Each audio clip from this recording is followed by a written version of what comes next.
Llevo ya un mes desarrollando mi TFG, que consiste en una web de modelado 3D.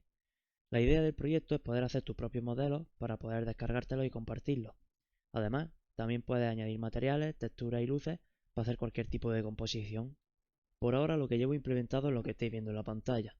A la izquierda tengo el mundo en 3D con una rejilla de ayuda y a la derecha tengo los controles.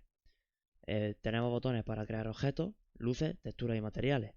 Por ahora la parte de textura y materiales no está hecha, así que lo dejamos para otro vídeo. Si quisiéramos añadir un cubo, muy fácil, le damos a su botón y aquí tenemos el cubo. Tiene unos controles de transformación que nos permite moverlo en cualquiera de los ejes. Si le doy al espacio, cambio la rotación, que me permite rotarlo, y si le vuelvo a dar al espacio, puedo escalarlo en cualquiera de los ejes o en alguno de los planos que yo quiera. Lo mismo lo podemos hacer con una esfera y con un cilindro. Por ahora esos son los objetos que hay, son los únicos que tengo, pero en el futuro espero que sean más o espero que se puedan crear tus propios objetos con los vértices que tú quieras. La esfera, pues y lo mismo, también tiene una ayuda que nos permite ver la arista del objeto y lo mismo, podemos escalarlo como sea y moverlo como queramos. Y el cilindro igual. Sobre las luces, por ahora las luces que tengo son estas, de punto, direccional y un spot. La, la luz de punto funciona bastante bien, la podemos mover y se ve que refleja en los objetos. Con el suprimir podemos borrar cualquiera de los objetos que hemos hecho. Y tenemos la luz direccional, que es un plano que podemos mover. Si lo subo por encima del cubo, ilumina esta parte. Y si lo bajo por debajo, se cambia, ilumina la parte de abajo. Para la Spotlight funciona igual. La añadimos, aunque esta tiene todavía un pequeño error, y que cuando intentamos moverla, se mueve la luz, pero no se mueve. Si veis aquí, se ve la luz en el cubo, pero no se mueve el helper, que es esta línea que nos indican cómo se está renderizando la luz y hacia dónde está apuntando. Una vez visto los botones de objetos y de luces, aquí abajo en setting tengo dos color pickers de HTML que me permiten cambiar el color del fondo al color que yo quiera. Y también este es para el color del objeto que tengamos seleccionado. Por ejemplo, si añado un cubo, bueno, voy a poner el fondo negro. Si añado un cubo, el cubo seleccionado le puedo cambiar el color también como yo quiera. Ahora vamos a pasar a la parte un poco más técnica, vamos a ver un poco del código. Y si veis aquí tengo abierto el archivo de scene, cámara y renderer. Estos son los archivos y objetos más importantes que necesitamos para poder ver el mundo en 3D. El primero, la escena. La escena es donde vamos a tener todos los objetos en 3D, donde vamos a poner el cubo y la esfera. Para crearla es muy fácil, 3.scene y le añadimos un color. En este caso por defecto es negro. Y esta parte de aquí es simplemente para gestionar el cambio de color que hacemos con el input que hemos puesto en el HTML. Luego le añadimos el grid helper, que es la rejilla que hemos visto. Y siempre que necesitemos añadir algo a la escena, tenemos que hacer sin.add y el objeto que vayamos a añadir. El siguiente archivo es el de la cámara. Para poder ver el mundo en perspectiva, tenemos que crear una cámara en perspectiva, al que le pasamos estos parámetros, que son el FOV, la relación de aspecto, el plano cercano y el plano lejano. Esto quiere decir que todo lo que esté más cerca de esto de la cámara no se va a renderizar y todo lo que esté más lejos de 1000 tampoco se va a renderizar. Luego le damos una posición para subirla un poco y ya está, y la exportamos. El siguiente archivo es el del renderizador. La escena se va a renderizar dentro de un canvas HTML y con un WebGL renderer, porque lo que estamos usando por debajo va a ser WebGL. Le activamos el anti-aliasing y le pasamos el canvas, que es donde se va a renderizar. Le damos un tamaño y exportamos, en este caso, el render y el canvas. Luego en el main, que es donde ocurre todo lo interesante, aquí tenemos algunas cosas como, bueno, algunas variables. Variables importantes de aquí, la lista de objetos. Esto es un array de todos los objetos que van a estar en la escena. Y el objeto actual. Es importante saber cuál es el objeto actual porque es donde vamos a tener los controles de transformación para poder moverlo, rotarlo y escalarlo. Siempre que añadimos algo, sin.add. En este caso añado también una luz de ambiente y la función animate. Esta función lo que hace es que se llama a sí misma cada frame para renderizar toda la escena desde cero. Porque si no, no podríamos, por ejemplo, mover la cámara, y esta función la usaré después para hacer algunas pequeñas animaciones con los objetos en 3D que haya. Lo importante de esta función por ahora es esta parte. Llamamos al renderer, que lo hemos importado aquí arriba. Tenemos la escena, el renderer, el canvas y la cámara. Esto es importante que lo tengamos importado. Y simplemente llamamos al método render y le pasamos la escena que vamos a renderizar y la cámara. Y con eso, solamente con eso, ya vamos a tener una escena en 3D. Ahora vamos a ver cómo creamos los objetos 3D, como el cubo, el cilindro o la esfera.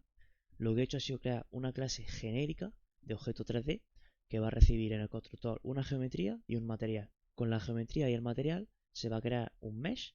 Al mesh le tengo que dar el nombre de objeto 3D. Esto es importante porque si no, luego no puedo seleccionar con el ratón, dando clic con el ratón, no puedo seleccionar un objeto u otro. Después veremos el código. Siempre añadimos la mesh a la escena. También la tengo que importar aquí para poder hacer sin punto A. Luego, estas dos líneas de aquí son para que podamos ver las aristas de los objetos. Simplemente hay una geometría de aristas con líneas y le pasamos la geometría que tiene la misma geometría que la geometría del objeto y un material básico de línea que en este caso es blanco. Siempre añadimos a la escena. Luego, si queremos hacer un cubo, pues he creado la clase cubo que hereda de objeto 3D y su constructor en este caso recibe el tamaño del cubo y el color. Creamos la geometría en este caso de una caja con el tamaño y le añadimos un material, en este caso es físico porque queremos que reaccione con la luz. Cuando empecé a hacerlo estaba añadiendo un material muy básico que era solo un color y no reaccionaba con la luz. Luego me di cuenta que tenía que cambiarlo en todo porque si no, no reflejaba la luz en los objetos. Y bueno, el color pasado como parámetro. Y aquí importante llamamos al constructor de la clase objeto 3D, que es el que con esta geometría y este material va a hacer el cubo y además lo va a añadir a la escena. Lo mismo con el cilindro, en este caso tiene más parámetros, el radio de la parte de arriba, el radio de abajo, altura, los segmentos y el color. Igual, geometría cilíndrica y un material físico con el color. Llamamos al constructor de objeto 3D. Para la esfera, exactamente lo mismo. Radio, los segmentos de anchura y los segmentos de altura y un color. Y mismo procedimiento. La parte de la luz en este caso es un poco distinto a los objetos en 3D. En este caso he creado un enumerado con los tipos de luz que vamos a tener, la de punto, direccional y de spot. Y dependiendo del tipo que le pasemos al constructor, se va a construir una point light con su helper, una directional light con su helper también, o una spotlight, todas con el helper, para que podamos ver y al moverla sepamos dónde está la luz y a dónde está apuntando, etcétera. Para cada tipo de luz que creemos, siempre la añadimos a la escena y que añadimos también el helper. Luego seteamos la posición y un nombre. En este caso, como es una clase distinta a la de los objetos 3D y le he dado otro nombre, nos va a causar problemas a la hora de seleccionar la luz para poder moverla. Pero bueno, la añadimos a la escena y este es el mismo método de los objetos 3D para cambiar el color de la luz en este caso. Para ver cómo añadimos un cubo cuando le damos al botón, lo primero que tenemos que hacer es definir el botón en HTML. En este caso le he dado un ID de addCube. Lo mismo, he puesto un botón para la esfera, el cilindro y las luces. Luego en JavaScript obtengo el elemento por el ID, en este caso el de añadir un cubo, y en el evento click llamo a una función addCube. En este caso le estoy pasando el tamaño del cubo, el color que tenga el color picker y objeto. Este objeto es el vector que hemos visto antes, que tiene todos los objetos de la escena. Si nos vamos a la función de añadir un cubo, aquí recibe el tamaño, el color y el vector de objetos. Llama a la clase cubo, crea el objeto y lo pushamos dentro del array. Luego devolvemos el objeto, que en este caso se va a convertir en el current object. Y al convertirse en el current object, lo que va a pasar es que se le van a añadir los controles de transformación para poder moverlo, escalarlo y rotarlo. Lo mismo se hace con la esfera y con el cilindro.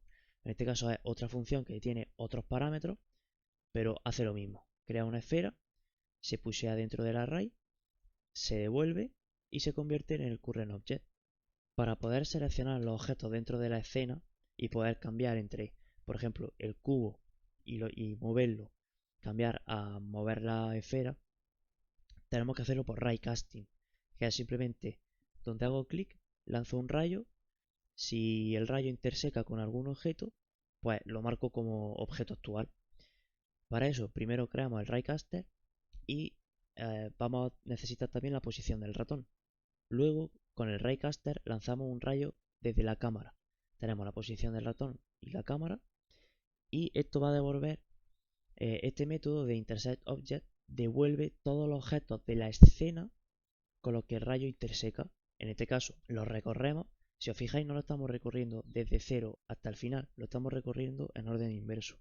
Porque había un bug en el que cuando tú tenías varios objetos en línea, intentabas seleccionar el primero, se marcaba el último. Entonces, para corregirlo simplemente, pues recorremos el vector de las intersecciones en orden inverso y ya está. Y ya dependiendo si el objeto es un objeto 3D o una luz, añadimos los transform controls a la mesh del objeto 3D o al helper de la luz. Y así con eso ya podemos mover el objeto que hemos seleccionado. Así que eso es todo por ahora. Faltan muchas cosas. Tengo que hacer lo de la textura y lo de los materiales. Además tengo que arreglar unos bugs con las luces. Pero bueno, poco a poco. Supongo que dentro de un mes subiré el siguiente vídeo. Y nada, hasta la próxima.